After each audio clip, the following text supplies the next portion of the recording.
guys hear me? Good? Yes. All right. Well, thank you for coming. My name is Ali Baheshi.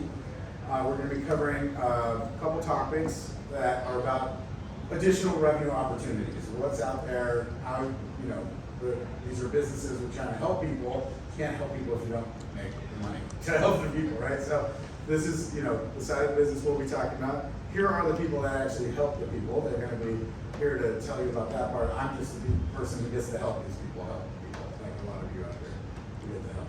So we're going to talk about two things first. First, we're going to talk about renegotiating underpaid claims, what I call boosts, okay? And these are out-of-network claims. You're not renegotiating in-network claims, okay? So these are renegotiating out-of-network claims, how it happens, what are the functions, why it's even available to you. And then second, we'll get into completely unrelated topic, how to secure VA contracts, and even after you secure them, that's not even close to the end of the process, right? Is how do you admit patients? It's completely different than commercial payers. It's a completely different process. So just understanding, A, why the community care network exists to begin with, and then how you can become a community care network provider, and then finally, how to deal with community care network. If you think payer bureaucracy is difficult to navigate, we're talking about government bureaucracy and navigating that, okay? It's nothing in comparison. So we'll go through these two topics. A little background on myself, not gonna get too, I'll let them two. So I'm the CEO of Zealy. I was actually at one point on the other side of the equation. I personally think this vertical, the way I look at it, and why I'm on this side of the business and not on your side of the business, is I'm very data-driven, analytics, how to uncover certain components and policy types and why they exist, and how to read these contracts. Many of them that these two guys who've been in the business for quite some time have entered into, and they'll speak more to that as well. So speaking of these two gentlemen, Infinity Group, some of you may know them.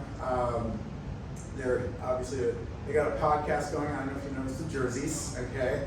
That's the Infinity Group. Thank you guys, by the way, for joining me. I really appreciate that. And so Peter Gates, he is the CCO of Infinity, Chief Compliance Officer.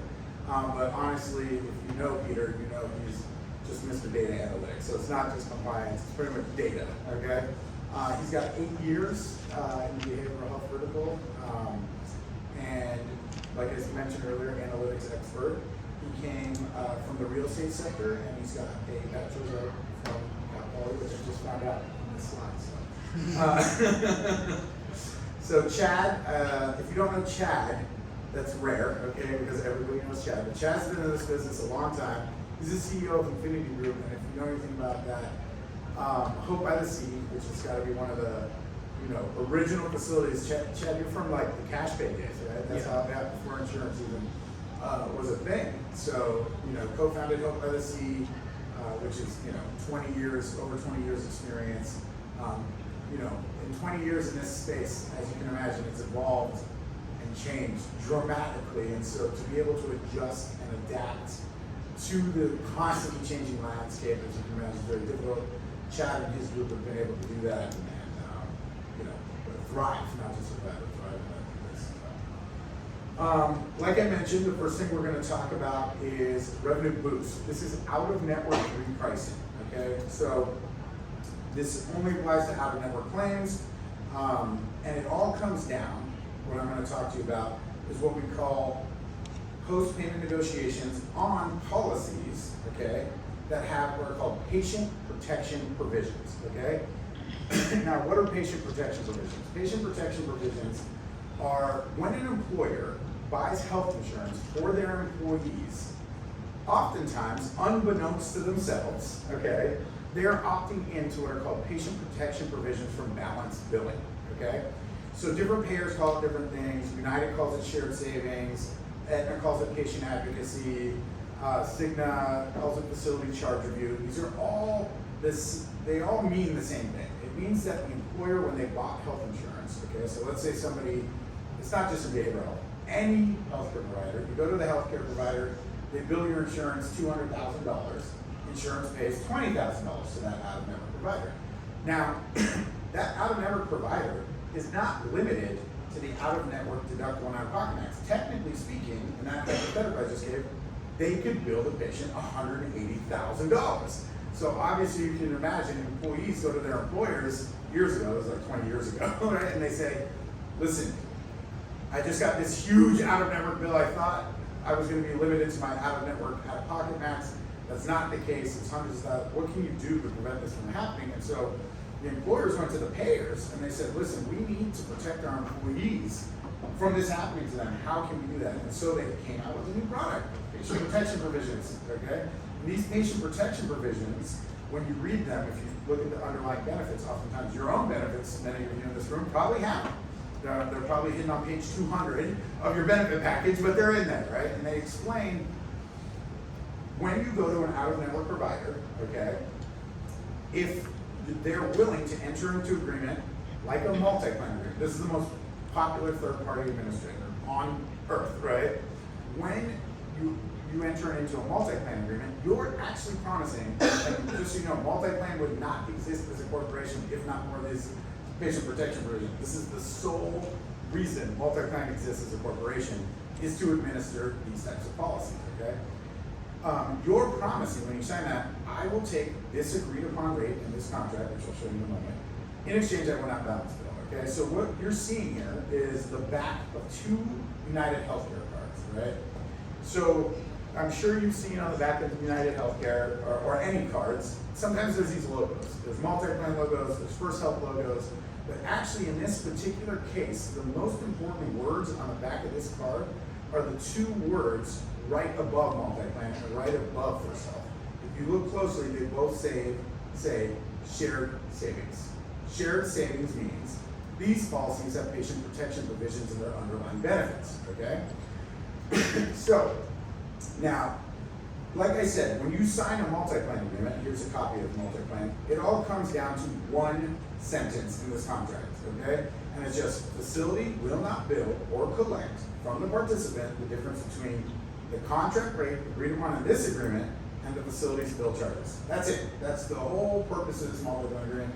You're saying, I will not balance bill this patient. Because people ask me all the time, they're like, why would United Healthcare give a claim to some third party like multi-plan and pay me 75% of bill charges when they could just pay me $200 a day? And the reason is they have to. They don't have a choice, okay?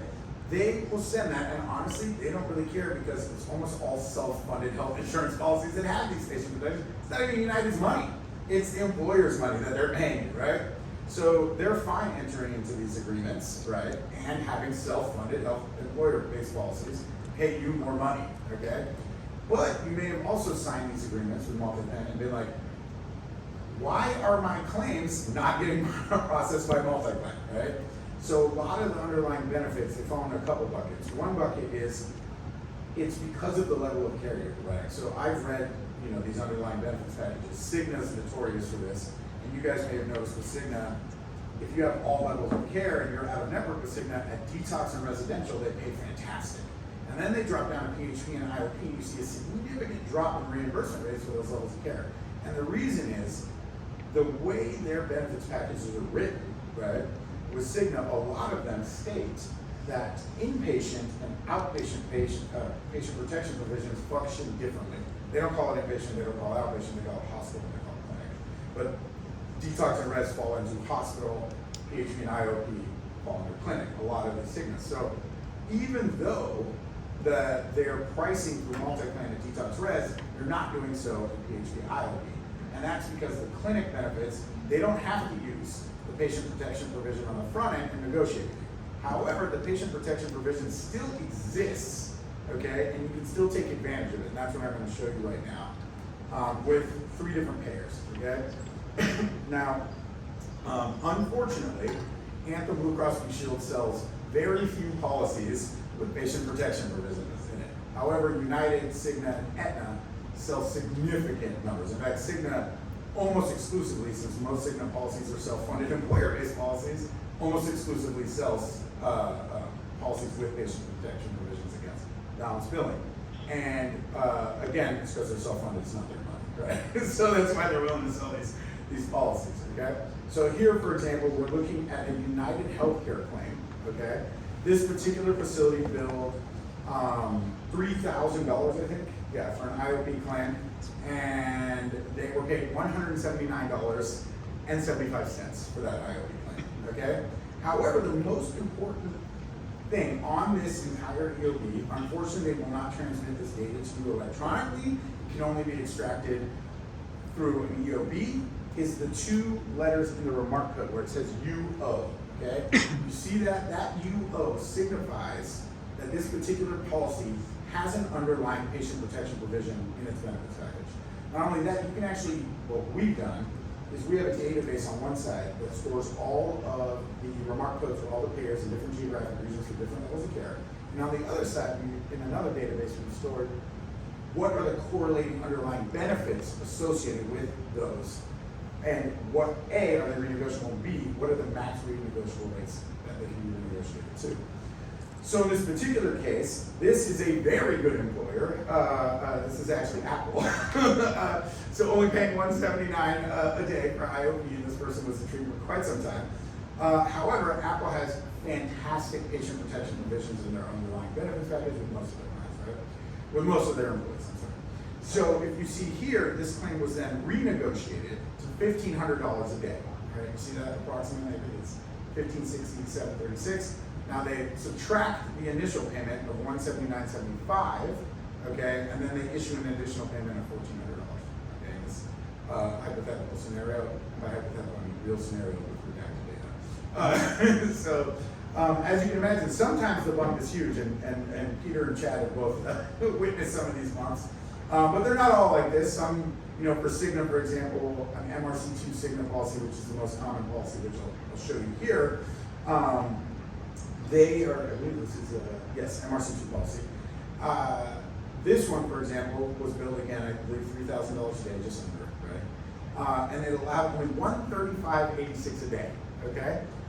Now, sometimes Cigna even does you the benefit of right on the EOB. I've zoomed in on this, okay? It's not never this big. It's sometimes Cigna with really tiny writing hidden on the last page of the EOB will explain what one of the remark codes means. So if you look carefully at this remark code, A, it's in that C notes, up at the top it says AO, and then at the bottom it defines what does AO mean, and if you see, it says AO, healthcare professional. Patient is not liable if you accept this allowed amount. Contact blank, it could be a third-party administrator, it could be Cigna, it could be whoever, right? Before billing the patient. They're literally telling you, call me and negotiate, okay? It's right there, okay? Now, they don't always do this. It's on like less than 5% of the ones that are renegotiable, but sometimes I'll say they make the mistake of letting you know right there on the EOB it's a renegotiable claim. So that's if you look at some of your EOBs, you may even see these, right? You'll definitely see the remark codes on probably 40% of renegotiable claims will have the remark codes. The rest you have to do what we call data. It's a process where we scan all the data of all the ones where we have seen that they have the underlying benefits, and then we cross-reference it with all the rest of your data to see if the exact same allowable amount shows up, and typically they have that, right? So anyway, so you may see certain numbers repeat themselves over and over and over again with particular payers in the allowed amount, and that's because they do have a patient protection provision, and it's a different third-party administrator, right? It could be multi-plan. It's more often than not a subsidiary multi-plan like Data, Eyesight, Navigard, Viant, any one of those. That's pricing the claim, but it still has a patient protection provision in its underlying benefits. So in this case, this is an MRC2 policy that has an AO, right? MRC2 is going to be most of the Cignas. So here, paid $132.86. Upon renegotiation, they have to pay you $934. That's the maximum allowed amount, right? So they will reissue an additional check for $798.14, as you can see in the bottom there. Patient 719. So again, the promise you're making here is I will limit what I will collect from the patient to their out-of-pocket max, okay? And this can be a significant sum of money, okay? As you can imagine, you see this over and over and over again, it adds up. It's not huge on one claim, $700, but you have 1,000 claims like this, that's $700, right? It can add up to $700,000. In fact, we have a testimonial on our website. If you look, APN Christopher Austin is around here somewhere. we did this for their facility, and we got about $3.4 million in additional revenue for them. So that's a larger facility, so they're not all going to be that big of an uptick, but that's one of the things. So Aetna is actually the easiest. Aetna makes it blatantly obvious, okay? Aetna, you can find out on the front end before you even admit a guy, okay, that does he have a patient protection provision? You can ask Aetna, and they'll tell you over the phone. Now, they don't always know what you're talking about. You might have to talk to the supervisor or whatever, but they do know it's in their database. And not only will they tell you, does he have a patient protection provision, they'll tell you what kind of patient protection provision. You can say, is this a fixed, is this a modified, is this a different tubes, right? And then, like for us, we store those underlying benefits in our database, so we spit out on our verification of benefits and says, oh, this guy's got this, historically speaking, based on your bill amounts, it should pay me this for these levels of care. So that's actually an output of what we call our smart BOB, which Chad, how many times have you looked at that? Chad and Peter are data guys, right? They look at these things. I think Peter, probably your brain is melted from the number of BOBs you've read. But Aetna makes this so blatantly obvious that right here on the EOB, okay, it says, contact us at blank. It could be Aetna, it could be a third party administrator, oftentimes GCS, for questions regarding the reasonable charge determination, or you may submit your request for reconsideration in writing to. They're even telling you, you can submit a request for reconsideration. So in this case, they paid $824.65, and then they renegotiated for $1,515 extra, so it was $2,300. They paid an additional $1,515.84, which was approximately what you saw in that predictive analytics component at the beginning when you combine the two numbers, is approximately $2,300, which we knew they were going to pay before admitting. And then they even tell you on the remark code, you see, this amount represents the difference between the provider's charge and the negotiated amount. The member is not responsible. So they're telling you, we negotiated this, you cannot balance bill. That, I mean, Aetna makes it blatantly obvious, right? So I'm going to pause here, okay? And you know, I'd love to turn it to Peter, who's Mr. Data, to kind of discuss what's been your experience. And I think, can you turn on the mic for Peter? Yeah. And Peter, maybe give a little background on yourself if I didn't do a good job on that. Sure. My name is Peter Gates. I'm the Chief Compliance Officer for Infinity Group. We run six different programs here in California. So my background is education as an accounting. So I didn't start off as an insurance analyst. I heard you mention, you talked about your billing company giving you reports and data. So I have a theory about that. Other billing companies, I think they do that on purpose. They do that on purpose. Just throw data out there, random data that's basically meaningless. So you throw up your hands and say, I don't know what this is, and keep your mouth shut and keep going with it. I learned insurance data years ago. We had a billing company, one of our facilities almost put us out of business. You know, I thought, you know, I'm going to figure this out. So I basically reverse engineered billing for this particular treatment center. I think I audited and tore apart and reverse billed about 500 patients, and so that's how I learned billing. As far as Boost goes, one of the benefits that we had when we transitioned, by the way, I'm an unpaid spokesman. I'm really unsure why I'm even here. But here we are. No, Ollie's been good to us. He's like a business partner to us. We've learned a lot. So yeah, the Boost was a big plus for us when we transitioned billing company. It was kind of a, you know, it can be treacherous when changing billing company. So this Boost was a big boost for us in that transition. So, you know, the benefits, and I'd like to talk about the dashboard, the data, how the data drives our business plan. It's clean, it's concise, and the way we work with the team at CLE too is you can see certain trends in the data, right? We analyze the data, like what's going on, why we have different buckets of AR backing up, how many days of authorization are we getting, are we not getting, what levels of care authorizations are we getting, where's the breakdown, right? And so, I always point the finger at the billing company, just like everyone else. Oh, we need to get on a meeting right away on Sunday. That's what we're analyzing data. Yeah, that's when we're having a meeting. But what it's done for us is that, if it's authorizations, whatever the case may be, I like to use this particular case study, really helpful for us. Where was authorized days? We weren't getting authorized days. And you know how difficult it is to get a patient in that's got a decent policy, get an authorization. The authorizations are just, falling through, or you're getting 2 days detox. It's just, it's not healthy for the patient, and from a business standpoint, it breaks down the model, right?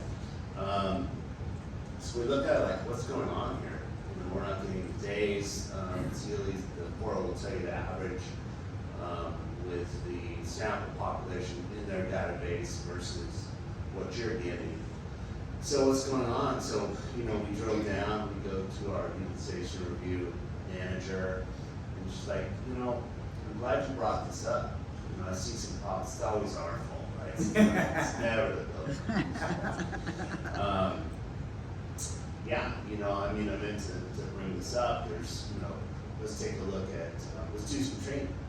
So they've done training for us, and help us take a look at our systems, and improve and just become efficient.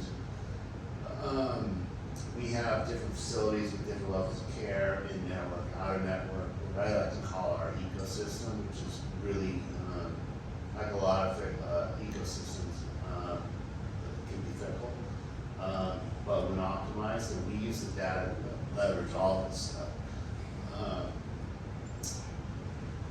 What were we supposed to talk about? Boost? Yeah, so thank you. That was awesome. Thank you for that. But back to Boost real quick, Peter. Would you say, Chad, you both know the numbers because they literally stare at the numbers and ask me about the numbers quite often. Right now at this point, we're well into 7 figures in additional revenue through the Boost process. Yeah, certainly, and it does take time. Yes. And also too, there's a level of trust, and I think, in any relationship, particularly a business relationship, there's got to be a level of trust, which we have with Ollie. We've been with Ollie for 5 years. Yeah. Yes. I went in and audited their business before we went over. He's like, whatever, man. Come on in. Because it's a big deal. It's a big deal switching companies. It's a big deal having someone have control of your revenue stream, right? It's a big deal. But it takes some time for this stuff to process. But again, with Portal, we'll sort and see, what's rebillable, what we've got coming, and it's all about it being forecastable. And these projects with this extra revenue stream was able to actually do some business planning, strategic planning around it. Those cash flows, they'll come, and you don't always know when. But it's a big deal, and again, this circles back to patient care. We work so hard, right? The best clinicians we can. We go through audits with insurance companies. All this nonsense. It's just a lot of work, and to not get paid what we deserve to get paid is painful. And I've seen it turn really, really bad. So this is kind of almost like vindication really, but it's had a big impact. Thank you. So next we're gonna go kind of completely different topic. Chad. Hello. Oh, Jesus Christ. It's holding It's not a podcast. Yeah. Supposed to hold the mic really close. Yeah. You guys are good? I was like, yeah, I'm good. I was just gonna say that I am a paid spokesman. Yeah. You are? Yes. Yeah, you don't get paid. We paid him in junk food earlier today. Yeah. He's been working out. So Yeah. turn it off. Dinner maybe. Yeah.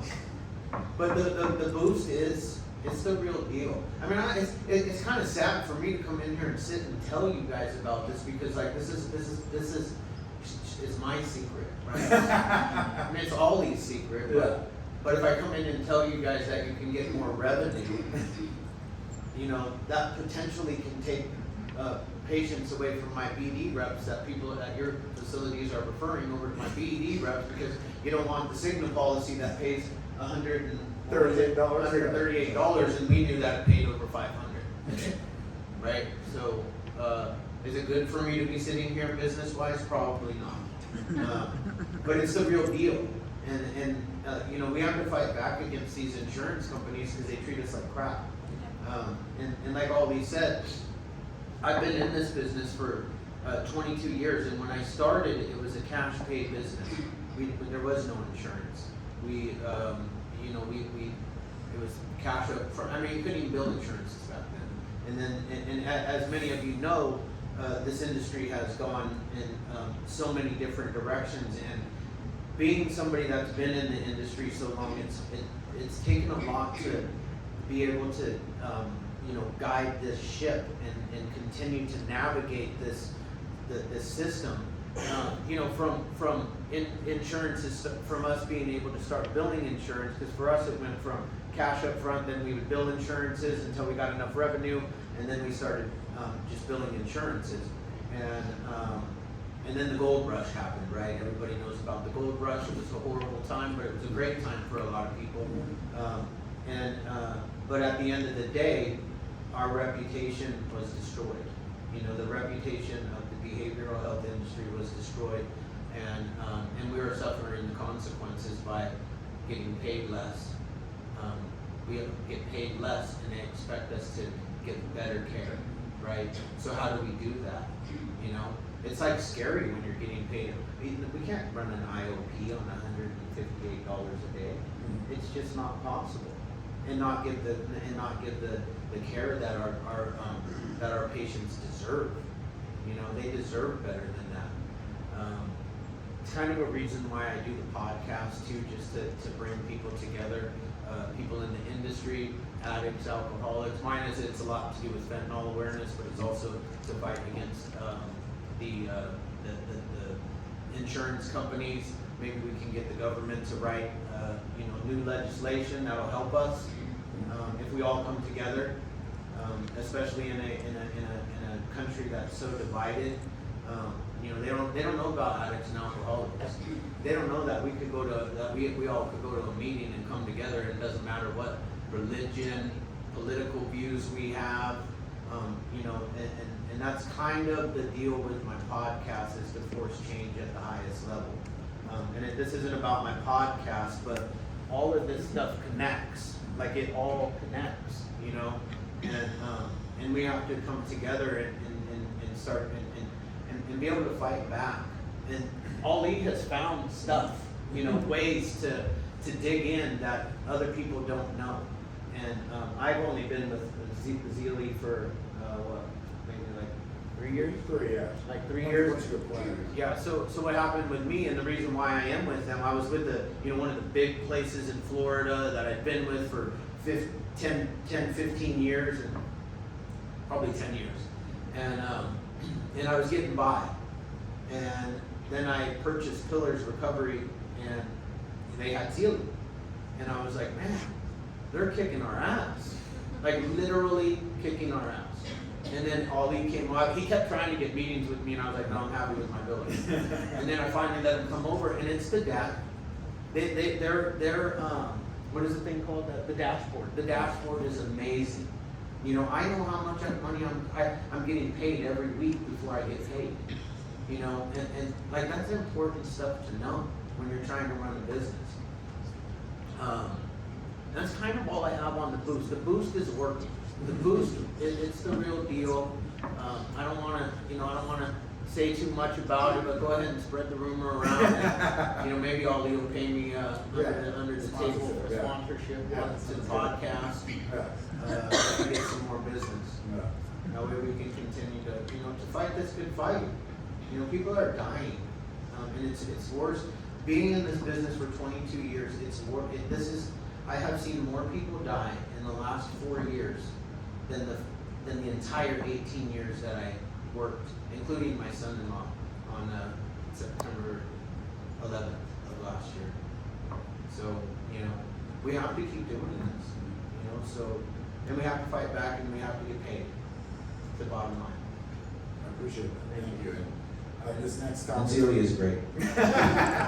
As this next topic, the VA will actually, these guys are helping a lot of people who help this country, and I'm going to get into the details on that, and then,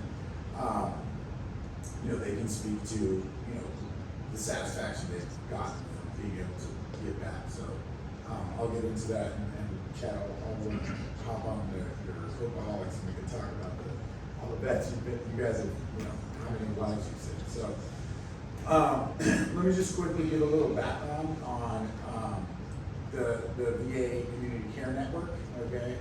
So the Community Care Network is now, when you contract with the VA, you're actually contracting with either Tri-West Health Alliance within regions 4 and 5, and as you can see on this map, that's pretty much the West Coast, right? Or with OptumServe in regions 1 and 3. Either way, they're just administrators, okay? The payments that they're paying you are reimbursed back to them from the government, okay? So this community care network was obviously because veterans, unfortunately, were not getting the mental health and substance use disorder care they needed, so they said, listen, we need to work with private corporations and start outsourcing this to them. How do we do that? And that's where, you know, there used to be what was called the PC3 network. There was another network that all came together to develop what's now called the Community Care Network. And obviously Optum is governing, you know, 1, 2, and 3. It's just a subsidiary of OptumServe. Tri-West Health Alliance is actually, the alliance is actually 17 Blue Cross Blue Shields, okay, and Anthems, as well as 2 universities. That's the alliance. It's 19 separate associations that came together to create this alliance purely for administrating these, and they used to administer active military, and they're about to, they just secured that contract again. They're going to start administering active military next year. But anyway, so that's a little background. That, you know, this is so when you contract, in certain regions you're contracting with Tri-West Health Alliance, in other regions you're contracting with OptumServe. Now, how do you get in with either one of them, right? Well, the first step is you fill out an application, super easy. The problem is they have to run what's called a need assessment, okay? And this assessment says, in the geographic region that you're located, is there a need for the services you provide to the community care network? Now, right now it's very difficult. In the state of California, right, you're almost always not going, unless you're in a highly underserved community in California, but there's plenty of other states where it's quite easy to become a community care network provider, okay? California is not one of them anymore, unless you're in a very rural part of California. So, even though if you fail that need assessment, it's not over, okay? If the VA wants you as a provider, then they can make a specific request, okay? And that in and of itself outweighs the need criteria, because just because Optum or Tri-West Health Alliance, these administrators say there's no need for these services, they have to report to the VA. So if the VA says, no, there is, and I want to send here, that's a different thing. Now, that's easier said than done, right? Getting a giant bureaucracy to, you know, it's not, so I'm saying it out loud, but I know it's not easy, okay? So, but that is the other way, okay? I don't know why this got cut off here. Can you guys see that it says Tri-West? Yeah. Okay, I don't know why that got cut off. But anyway, so just understanding, next I'm going to talk about the fee schedules, okay? So with Tri-West, there's always going to be the same fee schedule structure in every single contract, okay? It's 3 tiers, okay? In every single one, okay? The top tier is there, if you see here, a Medicare rate for the services you provide? If so, in this particular case, it's going to be 100% of Medicare rates. Now, this is not really applicable to anyone in this room because there are no Medicare rates for these services, typically speaking, right? There are for some, but not all, right? Then the second tiers, you see, these 3 words are very, very important. It's just 3 words. It's a hierarchy, okay? It says VA fee schedule, okay? Then the last tier is billed charges inclusive of any agreed upon discounts. In Tri-West Health Alliance land, regions 4 and 5, that agreed upon discount is 25% of billed charges, okay? I.e. the discount against your billed is 25%, so you will get paid 75% of billed charges if there is no VA fee schedule. Now, even if there is a VA fee schedule, Tri-West Health Alliance may not properly administer the VA fee schedule, which I'll talk about in a little bit. So some people are still getting paid 75% of bill charges, even if there is a VA fee schedule. But that's beside the point. That's a huge other topic that I'm not going to get into. Now here's Optum. Okay, understanding the VA fee schedule with Optum. As you can see, this is also a tiered structure. Okay, the biggest difference here, okay, what you're seeing is their actual discount. Okay, and I don't know if you can see it on this one. Let's see, urgent, emergency section. Anyway, it's 100%, right? Again, they will, if there's no VA fee schedule, right? If you read the last tier, right, it says the last sentence. So it says, for covered services that are not on the Medicare program fee schedule, okay, and does not have pricing for which the VA fee schedule has pricing, the contract will pay 100% of customary and covered services. This apparently means bill charges, because if it's not on the VA fee schedule in Optum Serverland, they pay you 100% of bill charges. Now, that what you're seeing up there, that image on those procedure codes, is the VA fee schedule for a particular geographic region, okay? It's printed every year. Those are the rates, okay, for the most common codes used in our vertical, okay? Now, again, you may bill these codes, and you may still get paid 75% of bill charges, or you may get paid 100% of bill charges, because oftentimes the administrator, Optum Serve or Tri-West Health Alliance, is not properly following the VA schedule, so I should mention that. So like in Optum Serve land, there's one way you can bill, where you get paid 100% of bill charges for residential, and there's another way you can bill where you will get paid the VA fee schedule, and they're both using the same procedure code that's on this. So they're, like I mentioned, the bureaucracy is very hard to deal with these larger organizations that are also dealing with the government. Anyway, but that's the VA fee schedule. If anyone wants it, we'll send a copy of it out for all services. It's 400,000 lines, so I should mention that. The VA fee schedule, because it covers every CPT code imaginable in every geographic region imaginable. So it's a 400,000 line document.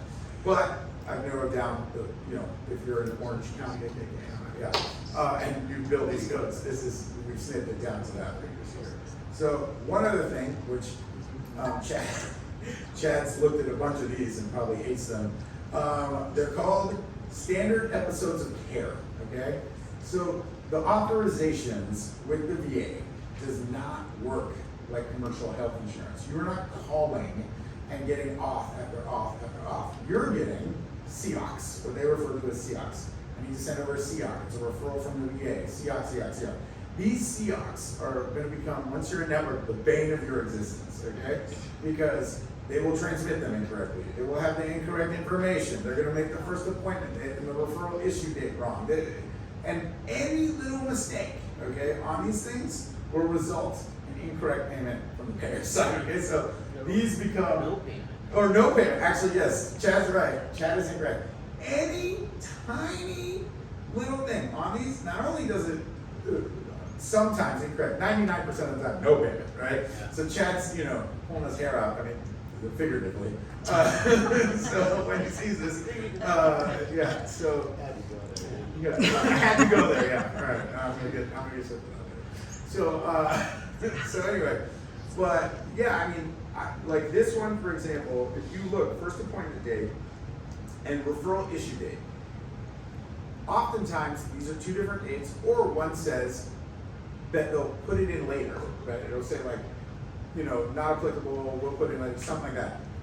If they don't later update that in their database, you will not get paid. So you need to constantly be looking at the expiration dates, the first appointment dates, the referral issue dates, the referral numbers, all of these components of the COC, if it doesn't perfectly match, and here's even the more annoying part, just because it matches, right, there's a system called their HSRM system. So on this side of the country, Tri-West Health Alliance communicates with the VA through something called the HSRM system. If HSRN, this CEOC, and what the VA have on file don't all three match perfectly, you will not get paid, okay? So, you have to go look at the CEOC, look at the referral, and then look in HSRM and make sure they all match. And if there's one indication different, okay, you will not get paid, okay? So, not only is it hard to get in with them, after that, it's hard to get the patients, and finally, it's hard to get paid. So, however, if you get it all right, it can be an incredibly great opportunity, okay? And these guys, I'll let them speak to it. They have helped so many people, right? They've navigated what I can only imagine, a lot of frustrations. I've been there on the battle line with them on some of these, but but maybe you guys can speak to your experiences and the people you've helped. Chad, and then maybe Peter, if you want to.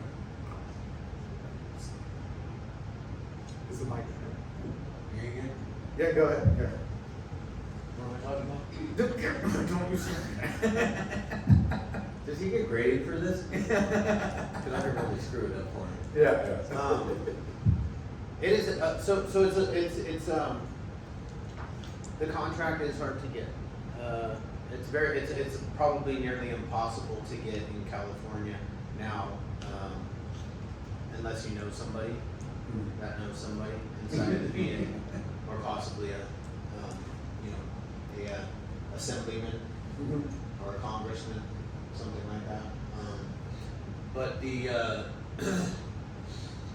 the getting the contract, once you have the contract, actually can be the easy part. The hard part is getting the VA to trust you, right? Because a patient can't just come to you. They can't just call you and say, hey, I need help. The VA has to refer them to you, and that's how it works. And if you don't have a relationship with the VA, they are not going to give you a referral. There's rules to this game. It is a government contract, so you have to abide by their rules. There's a lot of things to this. I could have Shane and Catherine come up. Oh, where's Catherine? Where's Catherine? I'm just playing. She doesn't. Yeah, she's like, don't you do it? No. But there is a lot to it. And we found out the rules by making the mistakes of doing things the same way you would do it for your civilian or private insurance patients. You can't bring somebody in. You can't solicit a veteran, so you can't see a homeless veteran on the streets and hand them a brochure. You can't do that. You can advertise that you work with veterans, but you cannot state that you're in network with Tri-West or with the VA. If a veteran calls you, you have to refer them back to the VA. The VA can go to the community care, or really what you're supposed to do is refer them to their primary care physician inside of the VA. They can request to go to your facility that's in network. The doctor can be like, no, I don't want you to go there. Or the doctor can say, yeah, sure, I'll write the referral. That referral then goes to the community care network inside of the VA. At that point, the VA can say, oh, you know what, we have a bed at the dom.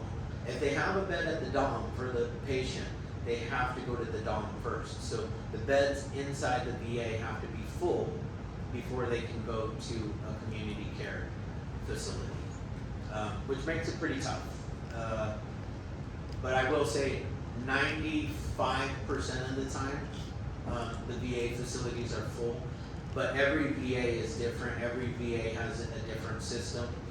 When Ollie was talking about the Tri-West being a third party, they're really a third party administrator of the money of the VA's budget money. But the budget is specific to each VA. So if you're with if you're getting a patient from Greater Los Angeles, that the money that goes to the community care is taken from the Greater Los Angeles VA's budget.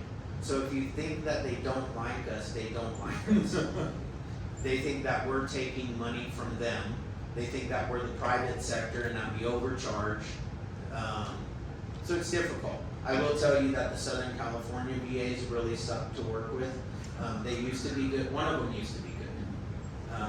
But there are other VAs that are really, really into helping the veterans get the help. And Ali said the help that they need, I say it's the help that they deserve.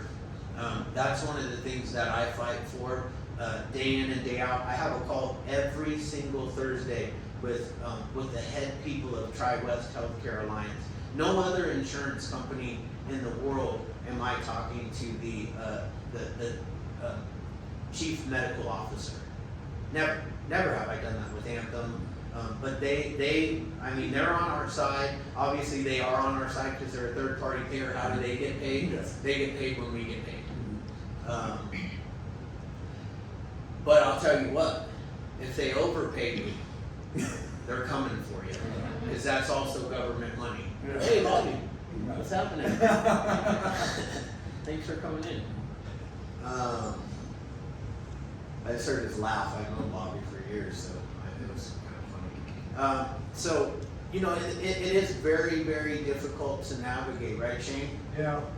And I'm saying that because Shane takes 90% of our calls for veterans, and then we have a full team of people that help the veterans get into a program, whether it's us or into a DOM or what's the name of the other ones inside of the VA? Not the DOM, but like Loma Linda, the STAR program. So at Loma Linda, they almost always have a bed.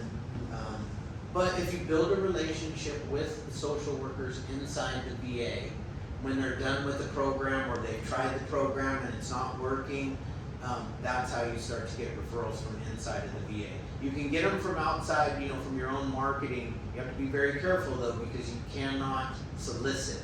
It's literally in the contract. You cannot solicit a veteran. What more do you want me to say about No, this? There's a lot. I mean, there's a lot. I'm going to pause here, and you guys can ask questions of any of us, okay? Before I do that, I just wanted to say thank you guys again so much. I really appreciate it. Your insights and your kind words.